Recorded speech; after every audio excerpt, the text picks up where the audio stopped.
So St. Paul writes in today's second reading, "If I preach the gospel, there is no reason for me to boast, for an obligation has been imposed on me.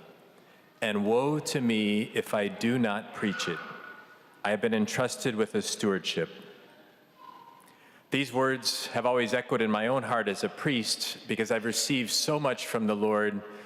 I feel like I have to preach the good news. I can't hold it in. But I think these words apply to all of us, that God has blessed us all with time, talent, and treasure, and He asks us, as He's given to us freely, that we respond in kind. So the three things today are past, present, and future. So let's begin with the past, kind of a walk down memory lane. And I want to begin by saying thank you, because this parish has a history of generosity, and there's been a lot of wonderful things that have happened. So let's start. 1930, the Catholic community here in Hinsdale has followed the path of our founder, St. Isaac Jogues, down this missionary path and bringing the light of Christ to this part of the world. So Father Thomas Tormey was appointed to start a new parish serving Hinsdale and Clarendon Hills in 1930 by Cardinal Mundelein, because this belonged to the Archdiocese of Chicago at the time. There were about 150 Catholic families in the area, and on June 29th, 1930, St. Isaac Jogues was canonized a saint, and this new parish began by celebrating a Mass in his honor in the theater here in town. And later, we rented a storefront to start celebrating Mass. Daily Masses were held in the rectory of the basement chapel at 33 South Garfield. I don't know if that's any of your addresses today. And people would attend church in horse and buggy. In 1931, this property that we're on right now was purchased along with a home on 434 South Clay, which I believe might be where the parking lot is now, for the priest residence. And in October of 1931, ground was broken on this site for a church and a school, and it was the original school building also served as the church. In 1948, Pope Pius XII announced that we were starting a new diocese, the Diocese of Joliet, and named Bishop McNamara the first bishop of our diocese. And over the years, the St. Isaac Jogues community continued to grow, and by 1953, this new church, the convent, the furthest building south here, and the rectory, which is behind me, were built. The school expanded, and in 1964, ground was broken on the Parish Center, the gymnasium, a science laboratory, a multi-purpose room, and garage and storage space. By the mid-1990s, expansion of both the school and parish center was needed, and in 1997, renovation began on the rectory and the convent building. In 2004, maybe many of you were here, plans were made to begin to renovate this church, which was finished in 2007. Father Tormey was our first pastor. I am the 9th pastor of St. Isaac Jogues, and we've had many other priests as associate pastors. You may remember the Sisters of St. Joseph guided our school until 1978, and in 1978 saw our first lay principal for our school. And currently, our Blue Ribbon School is being guided by Carol Berlinski, who just won the Principal of the Year honor from the Diocese of Joliet. Over the years, with the growth of St. Isaac Jogues came additions of men's and women's organizations, the First Parish Council, religious education, a parent school association, the senior group, CCW, RCIA, and many more ministries. A parish mission statement was drafted, and as you know, the parish perpetual adoration chapel was added as well. So our parish has had 5 major capital campaigns over the last 94 years. 1932 for the original school building, 1953 for this church, the convent and rectory, 1964 for the parish center, 1995 for the expanded school and parish center, and 2004 for the renovation of the church. And I realize that many of you have given to those and many other projects along the way, and I thank you for your generosity. to know that we are one community with one campus, with one mission to evangelize this part of the world. The second point is about the present. So I want to personally thank you. I've been here now 18 months and just been inspired by the connection, the growth, and the spiritual enrichment that's happening. And I stand in awe as this parish explodes in front of our eyes, as we try to put Bishop Hicks, who's now the 6th bishop of the Diocese of Joliet, to put his plan into place, to catechize, to help people know about Jesus, to evangelize, to fall in love with Jesus, so that then we can put our faith into action.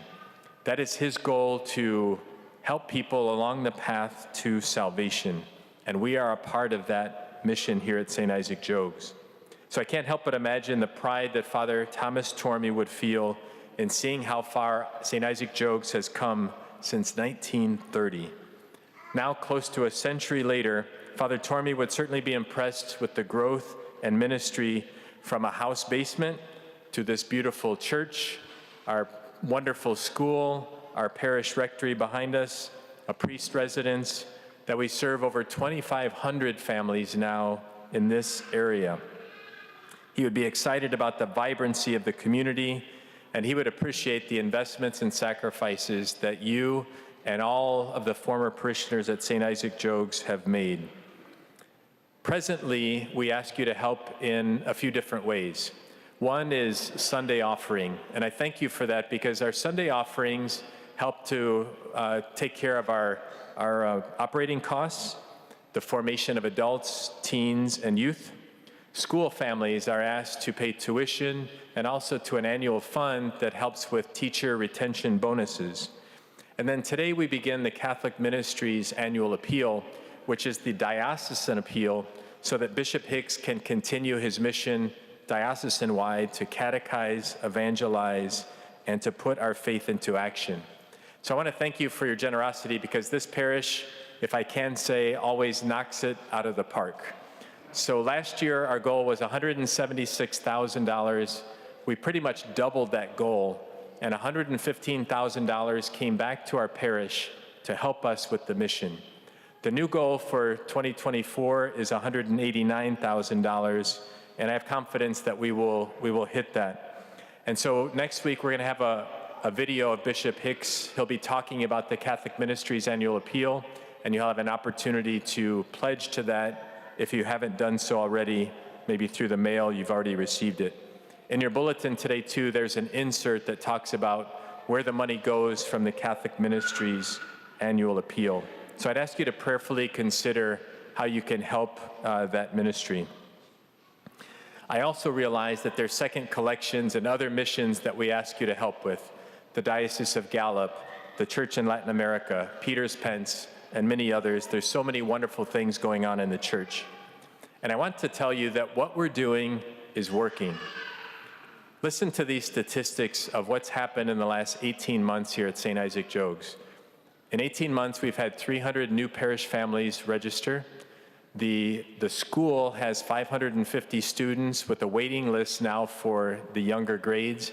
Religious education numbers are up, and adult formation, like Be Formed, has gone from 20 people participating to over 300 and growing. And if you try to schedule a meeting room at the parish, you know that this place is buzzing night and day. So currently we stand at a juncture where our collective and united efforts as one community are needed once again. Remember, we're one community with one campus, with one mission. So it brings me to the future. Thank you again for your prayerful consideration. Our parish buildings require attention, as I'm sure your homes do, and we need to provide for the next 100 years. Our predecessors responded to the call 5 times in the past for capital campaigns, and you and I are the beneficiaries. And now it's our duty and privilege to come together for a 6th time, ensuring that our parish campus continues to provide the spaces in which we can continue to catechize, evangelize, and put our faith into action far into the future. The world has evolved from horse-drawn carriages to electric vehicles, And many of our buildings are back with the horse-drawn carriages, and part of what we need to do is to modernize, to have more, and to keep our buildings safe for all who are involved. And so I wanted to bring this capital campaign to you. We're going to be launching it probably right after Easter, but I wanted you to know about it today. So once we start the Catholic Ministries annual appeal for the diocese, I didn't want you to hear 2 months later, oh, by the way, we have a capital campaign going on as well. And so about a year ago, I asked a dedicated and very competent group of parishioners to look at the needs of our campus. And they came back to me with their recommendations. We presented those recommendations to a group of staff and parishioners a week ago Friday, and we got a lot of good feedback as we see that this campaign is to help all, our church, our school, and people of all ages. And so I promise that in this campaign, we're going to be transparent and accountable for everything. The effort will unfold over a 3 to 5 year period, and we hope to have renderings for you right after Easter so you can see what the plans are. And we'll give you the who, what, where, when, and why, and how you can get involved. And I have to tell you, this is not a small amount that they came back with. So while you're sitting, I'll share this with you. So what they told me was, Father, if we do everything, this is going to cost $20 million. And yes, I responded that way as well. It's not a small amount, but what this will do, it will address our needs for safety, modernization, and more room to continue our mission. But I believe that together, when we band together, which this community does so well, if each person does their part, we'll be able to reach our goal to help future generations of Catholics here in this area. So as we move forward, I ask you to prayerfully consider how you can participate. We have a rich history, and as we approach our centenary in 2030, we're called to reflect on the legacy that we have inherited, and then the responsibility that we have for generations to come. Our facilities have served us well to worship in this beautiful church, a beautiful school for our children, places where adults can come to be enriched in their faith, and we continue to flourish as a parish community. So as we begin this sacred journey, I ask for your prayers, your support, and your commitment. Let us join together in building a legacy for our children, our grandchildren, great-grandchildren, and beyond. And in a personal note, I'll share with you that I'm going to make a significant pledge myself. It may be small compared to others, but with what I make, I believe in this mission, I believe in this community, and my parents always told me to leave a place better than you found it. And that's my commitment to you as your pastor for however long God leaves me here. And I know people, as they've heard this earlier today, they thought, is Father Burke leaving? No, I'm not leaving. I plan to be here for as long as possible in this one community, one campus, with one mission. I don't like to talk about money. I've talked about it twice in my 18 months, and hopefully don't have to do it for a long time. But I believe that it's needed for our mission. And so once again, I reiterate St. Paul's words. If I preach the gospel, there is no reason for me to boast, for an obligation has been imposed on me, and woe to me if I do not preach it. I have been entrusted with a stewardship.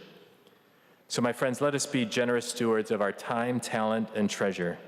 Let us build a parish that is full of on-fire disciples of Jesus Christ, who are catechized, who are evangelized, and who put our faith into action. Thank you, and may God bless our parish abundantly.